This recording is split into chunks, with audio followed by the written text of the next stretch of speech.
todos y bienvenidos a la crónica semanal de Perú Político del 20 al 26 de diciembre de 2006. Aprovecho esta oportunidad para desearles felices fiestas de parte de todo el equipo de Perú Político. Esta semana vamos a discutir dos temas que han dejado mucho que hablar. Primero, la alentadora noticia de la resolución definitiva de la Corte Interamericana de Derechos Humanos sobre el caso La Cantuta. Después de 15 años de lucha, los familiares de las víctimas obtuvieron el respaldo oficial a su causa. Sin embargo, aún falta mucho por resolver para cerrar este caso.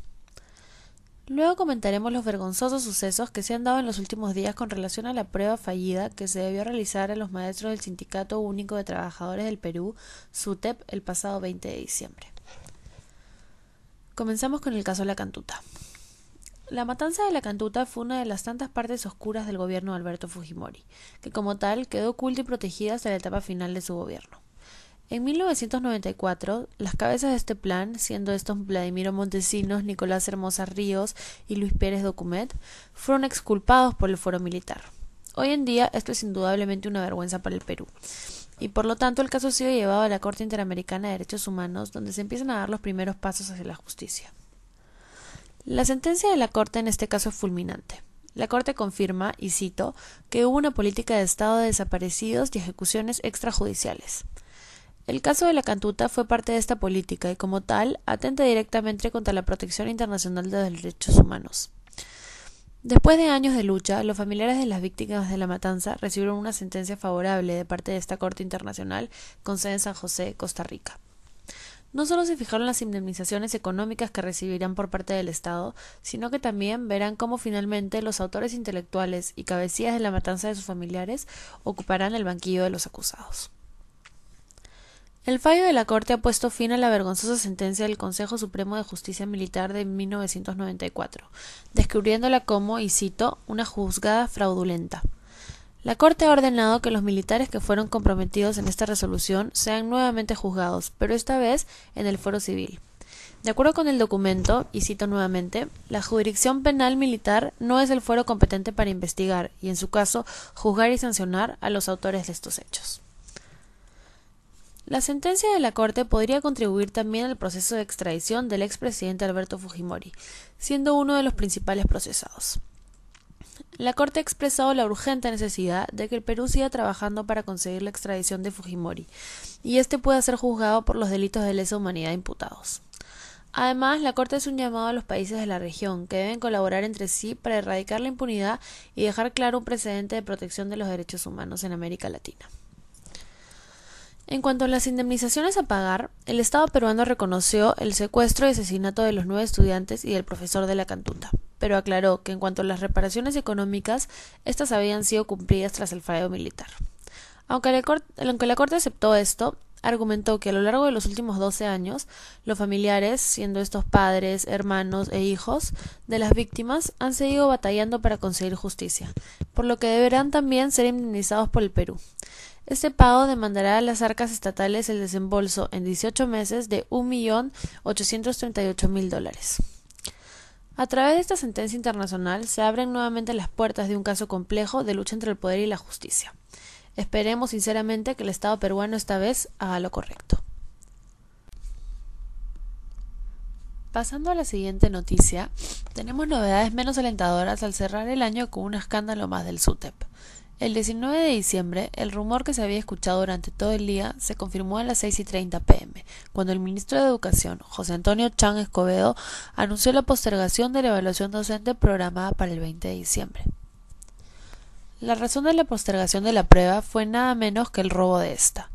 Para las 6 de la tarde del día 19, la prueba ya había sido divulgada en todo el país y los dirigentes del SUTEP, así como muchos otros profesores, ya tenían el examen en su poder.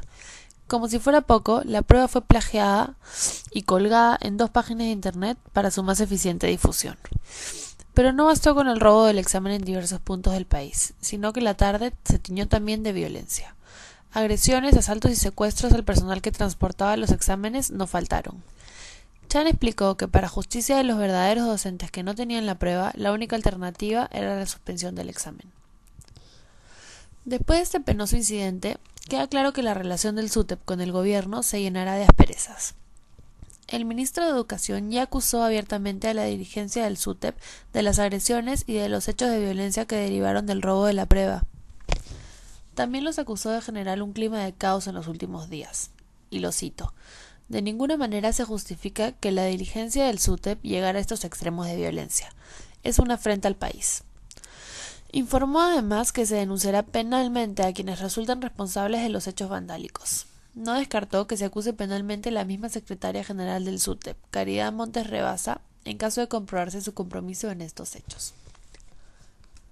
Por la noche, tras el anuncio del ministro de Educación, en declaraciones al programa La Hora N de Canal 8, Caridad Montes negó que el SUTEP hubiera estado involucrado en el boicot y, por el contrario, responsabilizó de la distribución de las pruebas a Carlos Pizano, funcionario del Ministerio de Educación, a quien acusó de estar vinculado con el Servicio de Inteligencia Nacional y el montesinismo.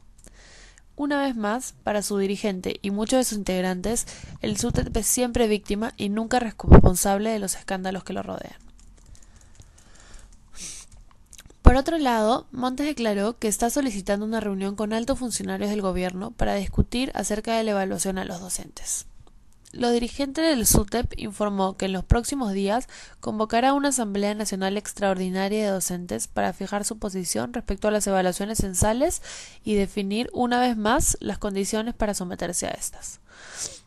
La señora Montes sigue defendiéndose tras el mismo argumento, y cito: de que nosotros sí queremos una evaluación, pero con condiciones claras.